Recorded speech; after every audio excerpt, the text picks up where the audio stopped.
Bismillahirrahmanirrahim. Assalamualaikum warahmatullahi wabarakatuh. Halo semuanya, perkenalkan nama saya Nada Artina. Dan pada kesempatan kali ini saya akan membahas tentang periodisasi sejarah perkembangan filsafat hukum. Yang pertama kita harus mengetahui apa itu periode sejarah. Periode sejarah ini adalah rentang waktu tertentu dalam sejarah yang memiliki ciri dan corak tertentu. Perkembangan ini yang pertama yaitu pada masa zaman Yunani kuno, yaitu abad ke-6 sebelum Masehi hingga abad ke-6 Masehi. Zaman ini juga dikenal dengan masa Prasokrates, yaitu pada masa ini para filsuf belum membicarakan tentang manusia, tetapi mereka membicarakan tentang alam. Oleh karena itu, hukum pada masa ini bersifat alamiah. Dan setelah bersifat alamiah, hukum pada masa ini dikenal dengan hukum alam. Pada masa ini, Sokrateslah yang pertama kali berfilsafat tentang manusia. Segala aspek manusia dibicarakan hingga tingkah laku manusia pun juga dibicarakan.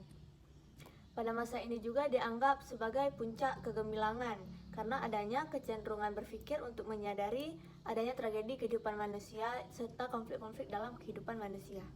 Selanjutnya pada masa Romawi yang terjadi pada abad ke-7 sebelum Masehi hingga abad ke-5 Masehi. Pada masa ini, perkembangan filsafat hukum sudah tidak lagi gemilang karena para ahli filsafat lebih memusatkan perhatiannya pada masalah bagaimana mempertahankan ketertiban seluruh kekaisaran.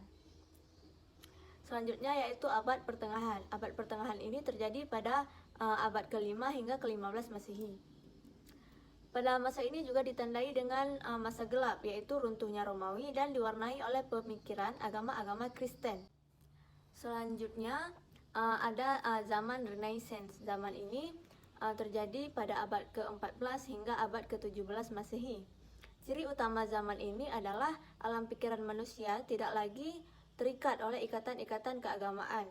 Dalam pemikiran hukum, zaman ini ditandai dengan adanya pendapat bahwa akal manusia tidak lagi dapat dilihat sebagai penjelmaan akal dari Tuhan.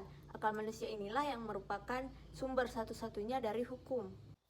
Yang terakhir ada zaman modern, yaitu pada abad ke-17 hingga sampai sekarang ini.